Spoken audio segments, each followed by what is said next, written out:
Good morning, good morning, good morning, everybody. This is episode 51 of the 476ers podcast. This is going to go up on Monday.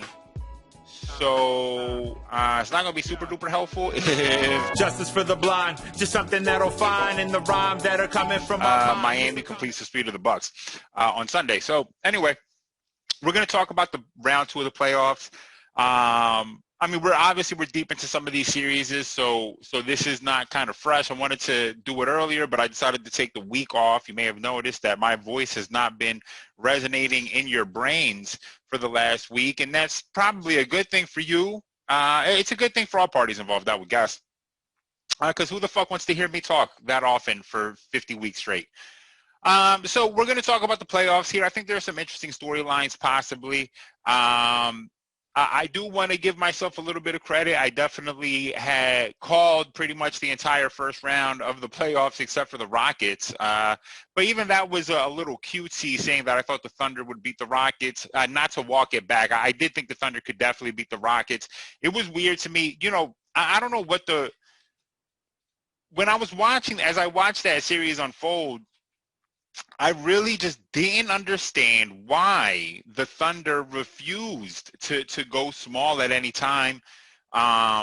Steven Adams really didn't offer them anything. You know what I mean? And there were points where he was just such a non-factor. It's not like he was out there averaging 15 to 20 rebounds a game. And I talked about this. The problem with the Rockets, teams convince themselves that they have an advantage when they go big, but the NBA and the league, the defensive, this is the whole point about when people try to shit on the old defenses and then people try to shit on the new defense. So people go like, oh, MJ would or LeBron would average 100 points a game in the 90s. And it's like, no, because they would beat the shit out of him. Physically beat the shit out of him. But then when Jordan fans come and say, oh, Jordan would average 100 in today's game, no, because defenses now are way more intelligent. They're way more complicated. I mean, they really have some really complicated schemes. So even if, like, really, if you watch a team like the Raptors, probably one of my favorite defensive teams to watch. They blitz and recover so quickly that the extra pass is never even the best option. And it's really, really impressive. Now, again, they have essentially every from 1 to 5 are all above average defenders, but it's still impressive. You know what I mean? Their defense is incredible. So defenses today are way more intelligent that way. If you watch what the Heat are currently doing to the Bucks, you know what I mean? It's a super. It's not a crazy departure necessarily from a defense that we would see, but it's an intelligent defense. They form this wall and then recover quickly on the perimeter. You know what I mean? And that is what's necessary. Again, the Heat are another team that has above average defenders 1 through 5 in their starting lineup. Guys who are really strong. So even when Giannis hits the wall, hits the first point of contact, typically it's Jay Crowder, and Jay Crowder is a fucking light post. You know what I mean? Jay Crowder is essentially a light post, just planted himself above the free throw line. So Giannis doesn't really get a whole lot of room.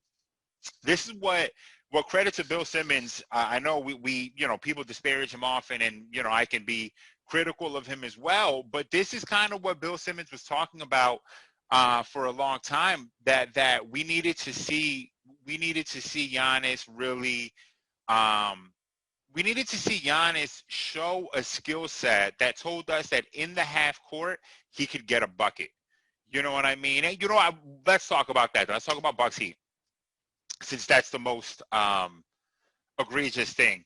The point being, though, defenses now are really smart. We're seeing a lot of that kind of play out in the playoffs. Now, obviously, points are at an all-time high, but that's also because for a lot of different reasons. But it's a little bit harder for individual players unless they're able to spread the floor, like stretch out defense. I mean, if you look at the highest scoring players in the NBA today, it's guys who can stretch the defense out to 30. That's Luka, James Harden routinely doing step back 3-pointers to 25 to 30 feet out.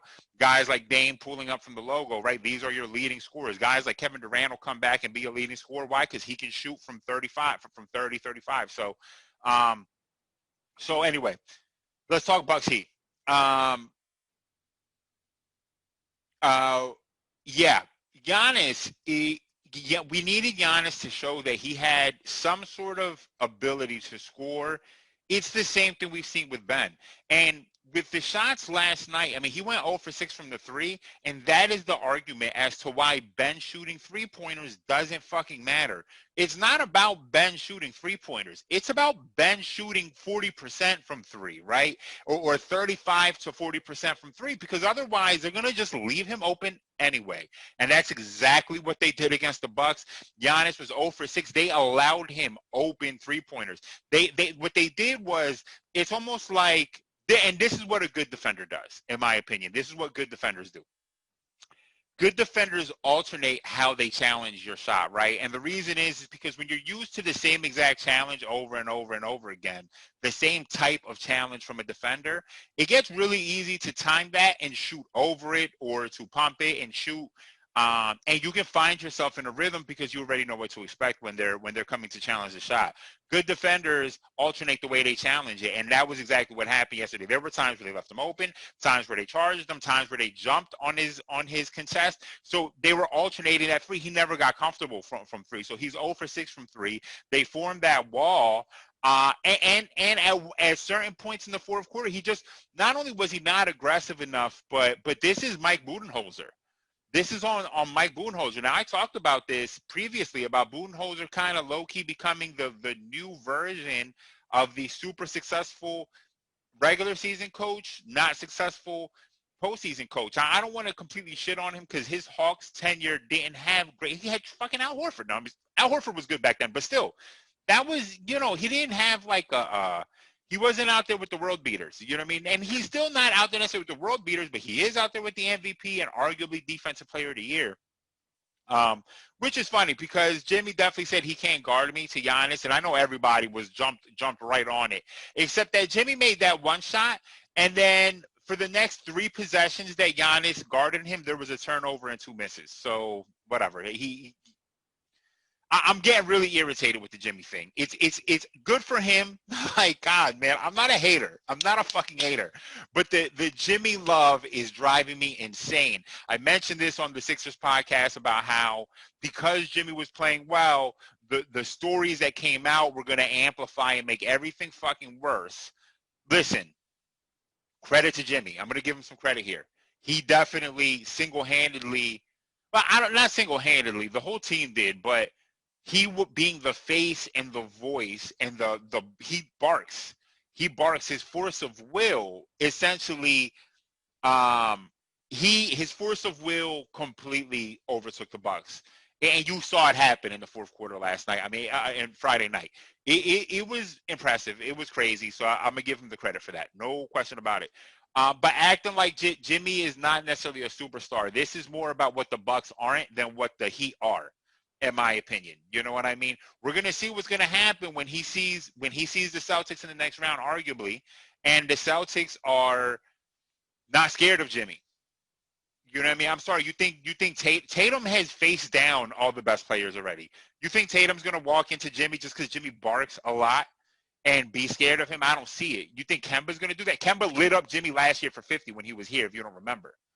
You know what I mean? When Jimmy called game for the Sixers, well, Kemba had 50 that game, and Jimmy was guarding him on a lot of those possessions. So it'll be a different story when he sees the Celtics.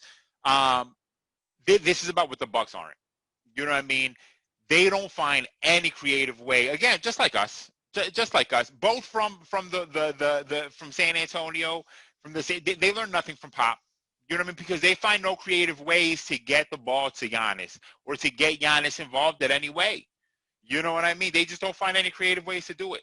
You know, and that's a shame. And then Giannis, again, doesn't necessarily have a whole lot of offensive skill set. James Harden said it earlier in the season. You know what I mean? You're going to say he's the MVP. It's hard. It's easy when all you do is run and dunk.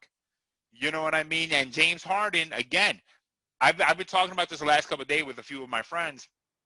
Last couple of days with a few friends. There is a clear game plan to stop Giannis. a clear game plan. It's about if you have the personnel to execute the game plan. And when I say the personnel, I mean the defensive minds, right? Well, everyone in the playoffs has that. You don't get to the playoffs necessarily without having that, especially not in the deeper rounds. The Heat have it. We have it. Honestly, we do have it. As in the Sixers. The Raptors have it. The Celtics have it. All of the teams they're going to face have a defensive mindset. Lakers have it. Clippers have it. The Nuggets are a very good defensive team. In the first month of the season, they were the best defensive team in the NBA. So they're going to run into every team that has the defensive personnel to execute the game plan to take him out of the game and immediately blitz all the shooters. And what are they running out there? Listen, Wesley Matthews, I like Wesley Matthews. Don't get me wrong. I like him a lot. He can't be your third offensive option on offense, arguably. You know what I mean? Because it's not that he's your third. I mean, he technically is the fifth, but the problem is that the guys above him, it's Giannis, and then it's a steep drop-off. Now, Middleton is playing well. He's playing well, but I still believe Middleton is a underqualified second best player. If he's your second best player, you need another guy as good as him to be the third best player, right? And that was Malcolm Brogdon this year, but they shipped Brogdon out like assholes and kept Eric Bledsoe. Well, Eric Bledsoe can't be your third best player. If he's your third best player, you need two other guys to be as good as him. Except they don't have that. Then they have Brook, who's been discarded essentially over his career. Now he's playing well in the playoffs this year, but he's not enough. He's too slow-footed. Now he's not bad. He's not bad. He has to be your worst starter. You know what I mean? He has to be your worst starter. He arguably is the worst starter, but yeah, he's probably the worst starter on that team. It's just that him and Wesley Matthews are neck and neck for how good they are. I don't think you can have two good guys as good as that and Eric Bledsoe and Chris Middleton. You need someone better. You know what I mean? Eric Bledsoe needed to be Malcolm Brogdon, and then this team would be a lot different. You know, this team would be a lot better because then you have a real – there was a point last night where obviously – you know, I mean, last night isn't Friday night, where the Bucks are being outscored by the Heat, by Jimmy alone, pretty much in the fourth quarter, and they're settling for three-pointers. Giannis settles for a three-pointer, comes down, passes it to George Hill, settles for a three-pointer. Chris Middleton settles for a deep three-pointer, and then here comes Eric Bledsoe. Chris Middleton settling for a deep three-pointer is fine. It's Chris Middleton. He's one of the best three-point shooters in the NBA. Here comes Eric Bledsoe, and he just bricks one. And it's like, what are you fucking thinking, Eric? You are a muscle. Just get to the rim. That's what you needed to do. They froze up. I mean, they just froze up. They completely froze up. You know what I mean? And credit to Eric Spoelstra is out coaching. He's just wiping the floor with Mike Budenholzer at this point, and it's a shame. I mean, it's as disgusting. It's Apollo Creed versus Drago right now. You know what I mean? And Drago is murdering him. Someone needs to throw in the damn towel. Poor Mike Budenholzer is about to suffer the fate of Dwayne Casey. Get ready for it. It might not be this year, but it'll happen. I promise you that. It's probably going to happen. Not unless they find a way to upgrade. But they fucked up. They fucked up. They gave Bledsoe that contract, which was an okay contract, and they didn't sign Brogdon, and that's where they fucked up. They needed to keep Brogdon. We should have signed Brogdon, but we're a bunch of dumb assholes too. This is not about the Sixers. The final point is here. When you have a superstar of Giannis's caliber, and it's not to say that Giannis isn't incredible, he's breathtaking. His numbers are incredible. I'm not fucking standing for the Twitter slander or the dumbass slander. This your MVP. Blah, blah, blah, blah. This was the best regular season team. This was the best defensive team. He was one of the best defensive players, one of the best rim protectors and one-on-one defenders. He was absolutely unstoppable all year. In 32 minutes a game, his per 36 numbers are Wilt-like. I'm not fucking standing for it. Stop comparing him to LeBron. I saw someone say, oh, LeBron would have been getting all this slander. Yeah, you know why? Let's run it fucking down, dumbass. LeBron was the #1 overall pick in high school. He was pegged to be the next Michael fucking Jordan. He was pegged as the next great player. So he came in with expectations impossible to meet. His career coincides with the explosion of Twitter. So as the Mavericks series was going on, he was getting shitted on rightfully because he had no other offensive ability. Giannis is a 17th pick, was a raw prospect. No one knew anything about him. This dude turned himself into an MVP. These are not comparisons. Stop comparing LeBron to Giannis. Giannis deserves the accolades. He needs to be better, no question. Mike Budenholzer needs to be a better coach, needs to find ways to make adjustments. Guess what, Mike? It's the playoffs. Giannis and Chris Middleton are going to have to play 40 minutes a game. There was a quote last night that said playing them at 36 minutes a game is their ceiling. Based on what? Based on what? It's the playoffs, homie. They got to play 40 minutes. Giannis doesn't look tired. I've never seen Giannis look tired in his life. He's not Joel. Joel gets to 40 minutes, and it's overheating. The check engine light is on. Smoke is coming out. Shooting out of the exhaust. It's all bad. All right? It's not a comparison. Stop making comparisons. The Heat, I don't think the Heat are going to complete the sweep. With that said, I thought the Heat would lose last night. You know what I mean? I thought the Bucks would recognize Game 3 is arguably more pivotal than Game 4. It takes way more mental wherewithal to make it through a Game 4 when your season is on the line. You know what I mean? Especially in last night's game, because the Heat took the heart out of the Bucks.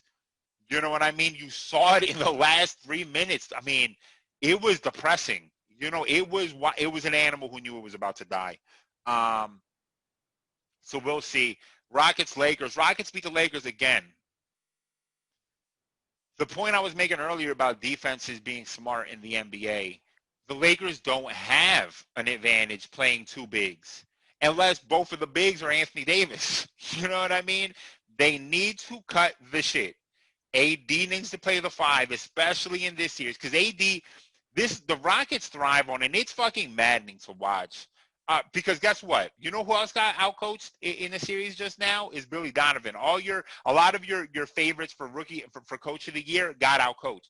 Billy Donovan, no different here. He got outcoached in the first round. They thrive on the corner three-pointer. They thrive on it. The amount of open corner three-pointers they shoot is wild. It's wild. You kind of have to eat that they're going to make layups because your bigs either one, because you're playing two bigs, especially the Lakers. But let's talk about Steven Adams, how they played Steven Adams off the floor. Because that, to me, was one of the biggest fails. Again, he's not grabbing 20 rebounds a game and averaging 5 blocks. So all he's really doing is being slow to the help at the rim and giving up the layup, or being slow to the help back out to the corner and giving up an open 3. That's all he's doing. Well, this is going to happen with the Lakers too. JaVale's either going to be slow to the rim for help or slow to the corner 3. You're going to have to take your choices. And if they don't have a defender for James, let's just be honest. There just isn't one. They can throw KCP at him. LeBron, if LeBron is really, really motivated, you can try Kyle Kuzma, who's been playing good defense. You could try any semblance of things. They kind of probably needed Avery Bradley. It's going to be a rough series. It's going to be a rough series. Now, the Rockets, Mike D'Antoni hasn't showed the propensity to be a really good playoff coach. So we'll see now. And some of that is overblown because he had some bad luck on the Suns, mostly with the series where you know, Steve Nash gets flagrantly fouled, breaks his fucking nose, and they end up suspending for the next game. I think that they suspend Amari Stoudemire and maybe Joe Johnson for coming off the bench. It was terrible in the playoffs. But he's had some bad luck. Then, you know, but going 0 for 30 that one game from 3 2 years ago, that's not bad luck. That's bad coaching. You know what I mean? You're going to live and die by the three-pointer when none of it's dropping, so you're not going to get any points for this. You're not going to get any baskets. You got to find other ways somehow. And James, you know, Game 7 against the Thunder he had a really bad game. But because, you know, the game-saving block and Dort just the Thunder collapsed. I mean, let's be real. I love Chris Paul, man. Chris Paul, he's going to get saved because he had a triple-double and because of the season he had. But he had some bad moments down the stretch in that game that were just, darn, Chris, I love you, and I defend you at all costs. But I can't defend you in that game. It wasn't great. It wasn't great, man. It wasn't great. So we'll see. As this series gets tight, we're going to see what happens when James is staring down like playoff LeBron, and LeBron is like, we're not going to lose this. How is James going to respond to that? It's going to become that type of superstar will battle. How is he going to respond? We know Russ will respond, but Russ never is going to respond in a good way per se. You know what I mean? We'll see. Raptors, Celtics. Listen, that's one of the greatest shots I've ever seen in my life. Not the greatest shot, but one of the greatest reaction to a game-winning shot I've ever seen is what happened in Game 3 with OG. I mean, my man just looked like it was a practice shot he made to go home. It's the shot I make at the gym when I want to leave on a make, and I make it. Actually, I react more to that because I'm like, yes, I made it. I can leave now. I'm happy. I'm done now. It's like he didn't care that he won the game. And then his reaction to the question the reporters asked him was, well, yeah, I wasn't going to act surprised when I wasn't surprised. I shoot to make the shot. You know what I mean? Incredible all the way around. The Raptors are not going to go down quietly. I don't think there was ever a hope that any chance they would get swept. They, championship pedigree. You know what I mean? They got a championship pedigree, and it's showing right now. Good for them. I really, really listen, I like this team. You know what I mean? Even if it's not this year, the biggest thing that sucks is that Kyle is a year older next year and a year older the following year. And I think in 2 years, maybe next year, but maybe in 2 years is when guys like OG and because right now Pascal is also suffering from the Giannis thing, where it's like if he can't do this one thing, then he becomes a non-factor on offense because he can't shoot threes at a high enough rate. Jalen is essentially single-handedly extracting him from this series. I mean, he's taking him out single-handedly on just defending him. He's as strong or stronger than Pascal, as longer than Pascal, as quicker than Pascal, no question. Faster to recover on defense. So when they get out in the open court, Pascal doesn't have the advantage there either. Jalen is causing a million issues on defense. And OG needs a year to develop, one more year to develop. The strides he's made is Pascal-like. Next year, we'll be talking about most improved player, probably for OG Anunoby. Maybe. We'll see. He is going to be a good player. It sucks that Kyle Lowry will be a year older at that point, and depends on what's going to happen with Fred VanVleet. He's a free agent at the end of this year, so depends what's going to happen with him. But I think the Celtics are going to win. I said this at the beginning. I wouldn't be surprised to see a Celtics Heat Eastern Conference Finals. I think that's what we're going to see. Yeah, I think that's what we're going to see. And it's not because the Raptors are bad. It's, again, just like the way we lost to the Celtics, it's because this is not about anyone else but Jalen and Jason Tatum right now. These guys' ascension to superstardom is happening in front of our eyes in the playoffs. Next year in the regular season, these two guys are going to be competing for first and second team All-NBA, second team and first, second, third team All-Defense. I mean, they cause havoc on the perimeter defensively.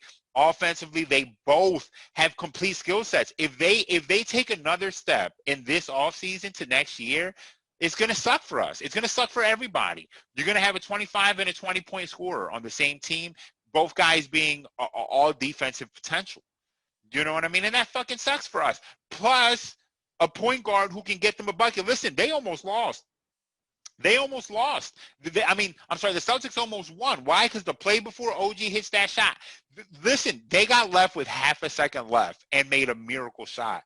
The play before that is Kemba, Cardiac Kemba, being an artist, a ball handling expert, and a great playmaker, completely drawing the Raptors defense, draws 4 players' attention to him, and gets a sweet bounce pass to who was it? Who was down there? Was it Tice? No, it wasn't Tice, was it? It might have been Tice. No, it was Jalen, I think, who then dunks it. It was someone who then dunks it there, who gets that dunk to put them up, to put them ahead, too. You know what I mean? They got players. Gordon Hayward will be back. They have players, man. It makes me sad as a Sixers fan. We got the game today. Listen, on Monday, we could be talking about a 2-2 series. You know what I mean? I don't think Maybe we could be. I still would pick the Celtics to win. If I had to guess right now, Celtics will win in 6. The Heat will win in 5. If I had to guess, I'm going to say the Lakers win in 6. You know what I mean? I know the Rockets are up one right now. I wouldn't be surprised to see the Lakers reel off 3 straight. Rockets bounce back 3-2, and then Lakers close it out. Nuggets Clippers. This is going to be a tough series for the Nuggets. Michael Porter Jr. isn't ready yet. He may never be ready unless he can become a uber efficient 30-point scorer, because defensively he is abysmal. I mean, it's bad. It's as bad as a defense as you're going to see. Wait till Anthony Edwards comes into the league next year, and then it's going to get even worse. You know what I mean? He will then be the worst defender I have ever seen. His highlights are some of the worst defenses, some of the worst defensive plays I've ever watched in my life. Michael Porter Jr. isn't much better. You know, he is a really, really bad defender. They can only go. They're going to need him. Gary Harris is back. Gary Harris is back, but he's not a savior. I mean, he was struggling his ass off this season. He couldn't shoot for his fucking life. And if he can't shoot, he's an above average defender, but if he can't shoot, that's problematic for them. Jamal's coming off a super emotional, big-time series against the Jazz. To walk into this Clippers game 2 nights ago is really, really difficult. You know what I mean? It's really difficult to walk into the series. The Clippers are rested, and they're facing down Kawhi. Kawhi is the same force of nature that we talked about with Jimmy and the Bucks. The Nuggets are now facing that. Now, the Nuggets have now went through 2 Game 7s in the last year that they've come out on top, that they've won. I'm sorry, one that they lost, one that they won incredibly well. I mean, listen, they deserve the credit. They have some steadfastness, but they're a year away, and they need Michael Porter to really, really take a step up. Jamal needs to get a little more efficient. I think I don't know exactly what Joker needs. I don't know what Joker needs. I don't think what he needs he can ever get. You know, a little quicker twitch when he's in the post, things like that. Maybe be a little more aggressive. I think it's about what the other guys around him need to do in order to step up. Yeah, it's what the other guys are going to need to do. Jamal needs to be efficient. This Clippers team is problematic. I mean, they have plus defenders everywhere. They got dirty players that are going to get under you and get under your skin. They're annoying. They have Doc Rivers screaming, hoarse voice on the sideline. Nobody wants to hear that for 4 quarters. If I was on the other team, that would take me out of the game. I got to hear his fucking chalkboard voice screaming out plays for 4 quarters. I wouldn't want to deal with that. They're dealing with every negative thing right here. If you could silence Doc maybe for a game, it would help them, give them a chance. Maybe it's like hearing literal static in the air. You know what I mean? Just cackling. Like the sound before thunder rumbles is what Doc Rivers' voice sounds like. No one wants to. His sound is the voice. It's the voice of Thanos, of when Thanos snapped and everyone started dusting. That's what his voice sounds like, is people dusting. No one wants to hear that for 4 quarters. So the Nuggets are fighting an uphill battle. I don't think they're going to beat the Clippers. I mean, I'm just going to keep it real. I don't think they're going to beat the Clippers. I think will it get interesting? Yeah, I could see this go 6. I could definitely see the Clippers win this in 6. But it'll be a 6-game series that isn't that has moments of competitive, but you're never going to believe the Clippers lose control, I think. You know, it's good. The Nuggets are going to win because the Clippers went to sleep at certain points, I think. The Clippers are looking at the Lakers right now. You know what I mean? And hoping that the Rockets win, because then they know they're going to beat the Rockets. I don't think they're scared of the Rockets at all. I wouldn't be if I was the Clippers, because we've seen too much of James and Russell Westbrook run into big moments and crash and burn. And we've seen Kawhi run into big moments and absolutely grab it by its neck, grab it by its throat.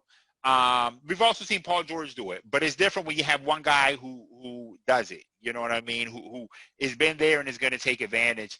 So that's it. I mean, looking forward, it's going to be interesting. I'll probably put up another podcast on Tuesday or Wednesday, breaking down some of these series may be over. We can look forward to it. But if I had to guess, our conference finals, Lakers Clippers. I don't think anyone over the last 7 months, even though I didn't have the Lakers, I was completely wrong on the Lakers at the beginning of the season. Let me be clear.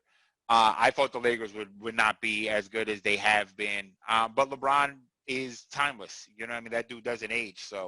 Um, so Lakers, Clippers in the conference finals in the West. In the East, yeah, man, Celtics, Heat. You know, I said I thought I wouldn't be surprised to see the Heat win. I know everyone now is jumping on. Oh, you see, I said that he could win, and they're whatever. I think everyone thought that was a cute pick. I mean, it somewhat was, but when you really look at the matchups and you look at the coaching, the Heat are deep and well coached, and that is a problem. If the Heat somehow make it to the finals, which is possible the way they're playing right now, I don't see them winning. I don't see them winning in the finals. But it's possible. Again, when you have a good coach, that's like having a sixth player on the floor. You know, an average sixth player on the floor. You know what I mean? That's essentially what that's like having. Just running around, helping out on defense and helping out on offense. Essentially what that's like. So I don't know that there's no coach better than Spo right now in the NBA except for Brad Stevens. That'll be the interesting. Celtics is going to be interesting watching these two coaches go head to head. The difference is Spo's been here. He is a champion. He's been one of the best coaches in the league now for 15 years. He's been coaching for 20 plus, something like that. Well, no, he's been in the NBA for 20 years, but he's been coaching for 13 years, I guess it is, something like that. Anyway, so yeah, that's where we stand. Sixers, not a lot of Sixers stuff going on. There's been rumblings. I think I mentioned on maybe I didn't talk about this. Rumblings about the Warriors getting that second overall pick, trading that. So this is definitely a rumor that's spawning because there are now more rumors of the possibility that Giannis is staying in Milwaukee, which would be awesome for him. You know what I mean? Good for him. I wouldn't be surprised if he left. I wouldn't even blame him because they again, we have a trash front office. Great players make trash front offices. They let them off the hook. They let trash front offices off the hook all the time. And no one does a good job recognizing that. When you look at this this Bucks team, I understood they were winning a lot of games in the regular season, but it was always confusing to me because it's just not they're putting a lot of minutes. A lot of minutes right now are being played by George Hill, Marvin Williams, Dante DiVincenzo, and what's his face, the dunk, Pat Connaughton. You know what I mean? That's a lot of minutes for those guys. Like those guys aren't, some of these guys are a step away from being out of the league, in some cases. So I don't know. And Kyle Korver too. I mean, just, yeah. So anyway, point being, so it seems like Giannis may re-sign with the Bucks, or there's new rumors of him possibly looking at the Raptors, although I don't know how that would work. I don't know how much I like Giannis and Pascal unless Pascal's getting traded for Giannis or something like that. But Nick Nurse is still in there. I'm sorry. He's another great coach that's still in the playoffs. I'm sorry. I completely fucked that one up earlier, just a few moments ago. Anyway, so that it would be interesting, no question. But or the Heat, which has been a rumor for the last year, pretty much about the Heat. The Heat can never be discounted. And for a while, he was tied to the Warriors. And I'm guessing that, so the rumors of them trading for Ben, I think are legit, of them possibly thinking about that, or musings of trading for Ben, I think are legit, because the next best thing behind Giannis is not Ben, but, he's Ben light. You know what I mean? It's basically saying we're gonna essentially insert this above average playmaker. I mean, let's understand, Ben leads the league in 3-point assists. So we're going to now give him the two best 3-point shooters in NBA history and say, hey, why don't you run this offense? I would think that trade is going to require the rumors actually were about Ben and Al, which makes sense for the Warriors. Al was a very good 3-point shooter in a previous iteration until he got here. So is it possible that Al becomes a better 3-point shooter with this elite amount of spacing? Now, when you have Clay and Steph, you don't need any other floor spacers. You know what I mean? You could just have 3 Andre Robersons running around and 2 Lou Dorts and 5 Steven Adams. It doesn't matter because they're the most elite floor spacers we've ever seen. But now Al can be a good three-point shooter on a team with elite floor spacing, and Ben doesn't have to worry about it. You know what I mean? He's going to come down and average 13 assists a game or something like that, just passing it to elite floor spacing. I would think that if that trade happens where we get the number 2 pick for Ben and Al, I would think, I mean, you need the contracts to work. I would think we get Wiggins in that deal. I would think we get Wiggins in that deal and maybe Draymond. I don't know the contracts. I would need TJ on here. I'd have to make a call to the homie TJ. He is also the climate king. Shout out to him. Also, I got to get a better ad for him. But CJ Wendler, if you need any duct work, which he hates when I say that because no one wants to do duct work. Also, possibility that if you need duct cleaning, you can reach out to him. He may be getting into that business soon. But anyway, he's aside from the climate king, he's also the salary cap king. He knows every salary cap. He knows everyone's contract in the NBA and NBA history. He just knows all the contracts. He could tell you how much your front office assistant is making probably. So I don't know how those contracts match up, but I would think that would have to be the deal. You would make that deal because Draymond is getting older. Draymond is no longer worth the money. His value is decreasing. Just not the same defender that he was when he won Defensive Player of the Year. So I would think you would include him and Wiggins, who is, an unproven prospect, also is a good friend of Joe. And that would make sense. We would take that number 2 pick. In my mind, I like Halliburton in the draft. I've been watching a lot of draft tape. Halliburton is the one I really like. Again, TJ put me on to him. I'm not sure on a lot of the other guys. The Anthony Edwards thing, again, he's the worst defender I've ever seen in my life, probably, at least by his highlights. Jesus Christ. Halliburton I like a lot. You know what I mean? I would think you trade that number 2 pick back. If Hinkie was doing this, we'd have nothing to worry about. We got Alton Brand, so who knows what his dumb ass is going to do. He's probably going to trade up to take Halliburton. Trade the number 1. Take Halliburton when no one's going to grab him. Halliburton is projected to go like 8, 9, somewhere in that range between 7 and 10. I would think that you get that second-round pick. If this trade happens, you get the second-round pick, trade back, get some more value, get Halliburton, and see what you run with next year. You know what I mean?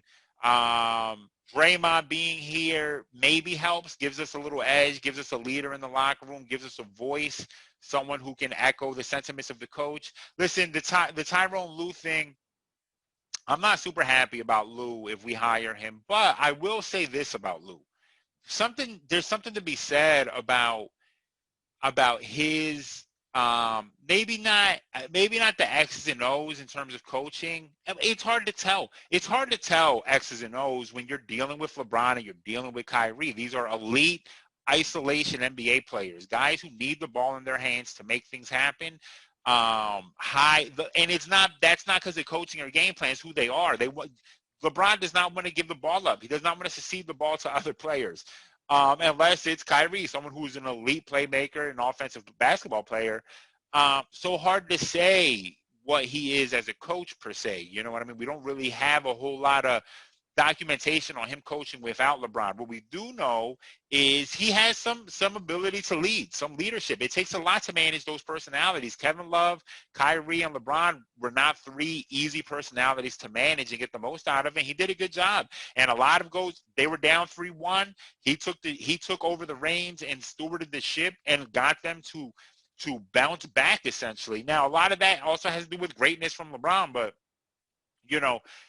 maybe his leadership is something that we can look to as a positive. We don't know a lot about the X's and O's. It seems likely that we're going to hire Lue. So we'll see. We'll see. Am I happy about it? Is it the sexy pick? No, I don't. I wasn't so.